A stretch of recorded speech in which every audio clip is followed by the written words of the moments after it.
आप देख रहे हैं Anokha post. Hello friends, welcome back to Anokha post channel. दोस्तों, आज हम बिहार के सबसे ज्यादा खूबसूरत शहर, धार्मिक शहर और टूरिस्ट प्लेस की बात करेंगे, और वो शहर वन ऑफ द ओनली गया। जी हाँ दोस्तों, गया के बारे में आपने बहुत सारी बातें सुनी होंगी, बचपन से सुनी होंगी, चाहे वो महावीर की बातें हो, चाहे वो गौतम बुद्ध की बातें हो, चाहे किसी भी तरीके की बात हो, पर आप गया को जरूर जानते होंगे। गया को लेकर एक मुहावरा तो आपने हमेशा सुना होगा कि गया गया गया तो गया ही रह गया। इस शब्द का ट्रांसलेशन तो सभी ने बनाया होगा। बचपन से लेकर 55 तक के लोगों को यह बात जरूर याद होगी। वैसे तो गया में कई सारी चीजें प्रसिद्ध हैं, लेकिन हम आपको कुछ अलग बताने जा रहे हैं। दालान में बैठे बुजुर्गों के अनुसार गया में 3 बातें बड़ी महत्वपूर्ण हैं: बिना पेड़ का पहाड़, बिना पानी का नदी और बिना दिमाग का इंसान। गया को धार्मिक नगरी कहा जाता है तो बदमाशों की टपरी भी। आप भी सोच रहे होंगे कि ये गया गुजरा आदमी गया के बारे में ऐसी बातें क्यों कर रहा है। खैर, मैं नहीं, हम से प्रेरित होकर आपको भगवान बुद्ध की धरती गया के बारे में ऐसी बातें बताने जा रहे हैं जिन्हें जानकर आप इतने उत्साहित हो जाएंगे कि आप सीधे गया घूमने निकल जाएंगे। सबसे पहले बात करेंगे कि गया अस्तित्व में कैसे आया। राजनीतिक, आर्थिक, सामाजिक और पर्यटन के लिहाज से गया बिहार का ही नहीं, देश का एक महत्वपूर्ण हिस्सा है। पुराणों के अनुसार गयासुर नाम के राक्षस से गया का नाम पड़ा। आसपास के लोग गया के बारे में बताते हैं कि गयासुर को भगवान विष्णु ने वरदान दिया था कि अगर कोई उसे छूता है तो सीधे बैकुंठ लोक जाएगा। इस कारण देवलोक में हलचल मच गई थी। ऐसा माना जाता है कि गया में लोगों को मोक्ष की प्राप्ति होती है। पूर्वजों की आत्मा की शांति के लिए देश विदेश के लोग आकर गया में ही पिंडदान करते हैं। इस वजह से गया को भटकती आत्माओं का मुक्ति स्थल भी कहा जाता है। बनारस के बाद गया एक ऐसा शहर है जिसकी पहचान धार्मिक नगरी के रूप में की जाती है। यहाँ हिंदू, बौद्ध और मुस्लिम धार्मिक स्थल हैं।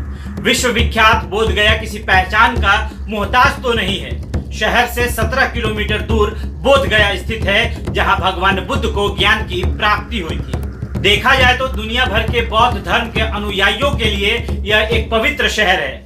गया में स्थित 200 साल पुरानी जामा मस्जिद बिहार की दूसरी सबसे बड़ी मस्जिद है। मुसलमानों के लिए भी यह शहर एक महत्वपूर्ण स्थल है। हजारों लोग इसमें एक साथ नमाज अदा करते हैं। आंकड़ों पर गौर करें तो पता चलता है कि गोवा के बाद गया एक ऐसी जगह है जहां पर्यटक सबसे ज्यादा आते हैं। कई धार्मिक स्थलों की वजह से लोग इस जगह को खूब पसंद करते हैं। शानदार, जिंदाबाद और जबरदस्त। आप शायद इस डायलॉग से वाकिफ होंगे ही। दरअसल गया को बाबा दशरथ मांझी के गृह स्थल के रूप में भी जाना जाता है। दशरथ मांझी को प्यार के परमात्मा के रूप में देखा जाता है। पत्नी की याद में उन्होंने 90 फीट पहाड़ को अकेले ही काट दिया था। आजादी में भी योगदान रहा है इस शहर का। भारतीय स्वतंत्रता के लिहाज से गया एक प्रमुख केंद्र रहा है। 1922 में कांग्रेस का 38वां वार्षिक अधिवेशन यहाँ हुआ था। इस अधिवेशन के अध्यक्ष देशबंधु चित्तरंजन दास थे। आप जानकर हैरान हो जाएंगे कि गया में बिहार और झारखंड का एकमात्र अंतर्राष्ट्रीय हवाई अड्डा है, जो सीधे थाईलैंड और हज यात्रा के लिए यहाँ से विमान सीधे मिल जाती है। आने वाले दिनों में इसकी और सेवाएं बढ़ने की संभावना है। मगही और तिलकुट इस जगह की पहचान है। गया जाने के बाद आपको हर गली में, हर चौक पर तिलकुट देखने को मिल जाएगा। यहाँ के लोगों की बोली मगही है, जो भोजपुरी की जननी है। IITN का अड्डा भी है गया। जी हाँ दोस्तों, बिहार में गया की साक्षरता दर 76% है। इस कारण राज्य में साक्षरता के मामले में यह जगह सबसे आगे है। गया शहर से 7 किलोमीटर दूर पटवा टोली नाम का एक स्थान है। बिहार में सबसे ज्यादा इसी जगह के बच्चे IIT में दाखिला पाते हैं। दोस्तों, इस गांव के लोगों की किस्मत उस दिन बदल गई जिस दिन एक राजकुमार ने सत्य की खोज के लिए अपने राज सिंहासन को ठुकरा दिया। बुद्ध के ज्ञान की यह भूमि आज बौद्धों के सबसे बड़े तीर्थस्थल के रूप में प्रसिद्ध है। आज विश्व के हर धर्म के लोग यहाँ घूमने आते हैं। पक्षियों की चहचहाहट के बीच बुद्धम शरणम गच्छामि की हल्की ध्वनि अनोखी शांति प्रदान करती है। यहाँ का सबसे प्रसिद्ध मंदिर महाबोधि मंदिर है। विभिन्न धर्म तथा संप्रदाय के व्यक्ति इस मंदिर में आध्यात्मिक शांति की तलाश में आते हैं।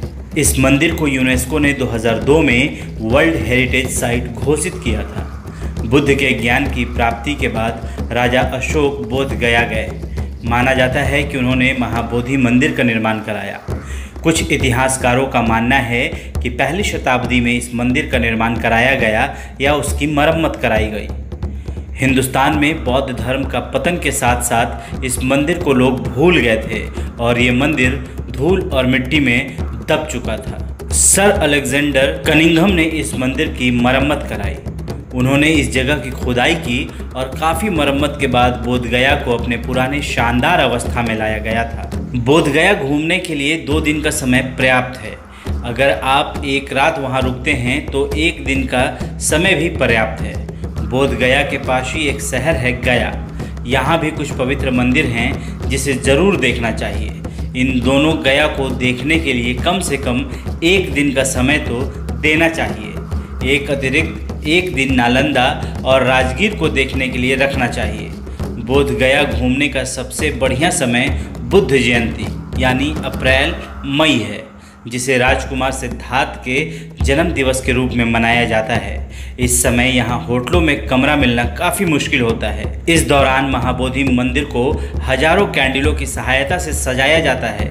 यह दृश्य देखना अपने आप में अनोखा अनुभव होता है। इस दृश्य की यादें आपके ज़हन में हमेशा बसी रहती हैं। बोधगया में ही मगध विश्वविद्यालय का कैंपस भी है। इसके नज़दीक एक सैनिक छावनी है तथा करीब 7 किलोमीटर दूर अंतर्राष्ट्रीय एयरपोर्ट है, जहां से थाईलैंड, श्रीलंका, बर्मा इत्यादि के लिए नियमित साप्ताहिक उड़ानें उपलब्ध हैं। वहीं अगर आपको यहां आना है तो हम आपको बता दें कि गया, राजगीर, नालंदा, पावापुरी तथा बिहार शरीफ जाने के लिए सबसे अच्छा साधन ट्रेन है। इन स्थानों को घुमाने के लिए भारतीय रेलवे द्वारा एक विशेष ट्रेन बौद्ध परिक्रमा चलाई जाती है। इस ट्रेन के अलावे कई अन्य ट्रेन जैसे Shramjeevi express, Patna Rajgir intercity express तथा पटना राजगीर पैसेंजर ट्रेन भी इन स्थानों को जाती हैं। इसके अलावा सड़क मार्ग द्वारा भी यहाँ जाया जा सकता है। अगर हवाई मार्ग की बात करें तो नज़दीकी हवाई अड्डा गया 7 किलोमीटर यानी कि 20 मिनट गया से कलकत्ता और बैंकॉक के साप्ताहिक उड़ान संचालित करती है, जिसका टैक्सी शुल्क 200 से 250 रुपये के लगभग है। वहीं अगर रेल मार्ग की बात करें तो नज़दीकी रेल स्टेशन गया जंक्शन से बोधगया जाने के लिए टैक्सी शुल्क 200 से 300 रुपये तथा ऑटो रिक्शा शुल्क 100 से 150 रुपये मिल जाएगा। अगर सड़क मार्ग की बात करें तो गया, पटना, नालंदा, राजगीर, वाराणसी तथा कोलकाता से बोधगया के लिए बसें भी चलती हैं। अब सबसे महत्वपूर्ण जानकारी मैं आपको देने जा रहा हूं कि बिहार के पहले दलित मुख्यमंत्री गया से हैं। जी हाँ, जीतन राम मांझी बिहार के पहले ऐसे मुख्यमंत्री हैं जो दलित हैं पर शहर को अपने मुख्यमंत्री पर नाज है। कई जिलों का जनक है गया। बिहार में गया एक ऐसा जिला है जिसके खंड करके कई जिले बन चुके हैं। गया से टूटकर नवादा, नालंदा, औरंगाबाद, जहानाबाद और अरवल जैसे न जाने कितने जिले बने हैं। गया की पहचान अंतर्राष्ट्रीय पटल पर भी है। धर्म और राजनीति इस जगह की पहचान है। पर्यटन के हिसाब से ये जगह बहुत ही बढ़िया है।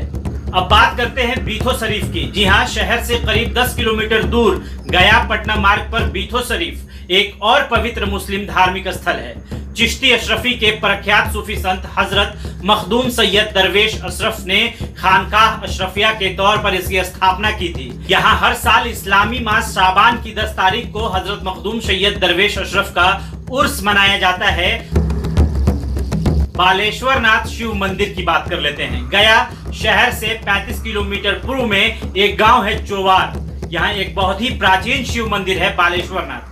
खास बात यह है कि बाबा बालेश्वर नाथ से प्रसिद्ध इस मंदिर में भगवान के ऊपर रोज हजारों श्रद्धालु द्वारा चढ़ाया गया भेंट कहाँ चला जाता है आज तक किसी को पता ही नहीं चला।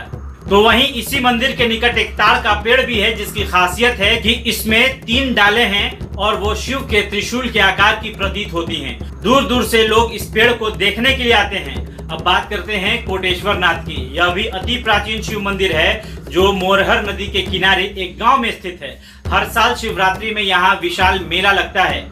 यहाँ पहुँचने के लिए गया से लगभग 30 किलोमीटर उत्तर में पटना गया मार्ग पर स्थित मखदूमपुर से पाई बिगहा सरमारा होते हुए पहुँचा जा सकता है। कभी आप भी ऐसे नजरिए से देखिए गया को, घूमने जाइए, मजे कीजिए और अपनी पहचान को फिर से पहचानने की कोशिश कीजिए, क्योंकि हमारा गया गोवा से कम थोड़ी है। अगर आप मेरी बात से सहमत हैं तो सब्सक्राइब कीजिए, शेयर ठोकिए। आगे भी अनोखा पोस्ट आपको ऐसी रोचक जानकारियाँ देता रहेगा, तो बने रहें हमारे अनोखा पोस्ट चैनल के साथ।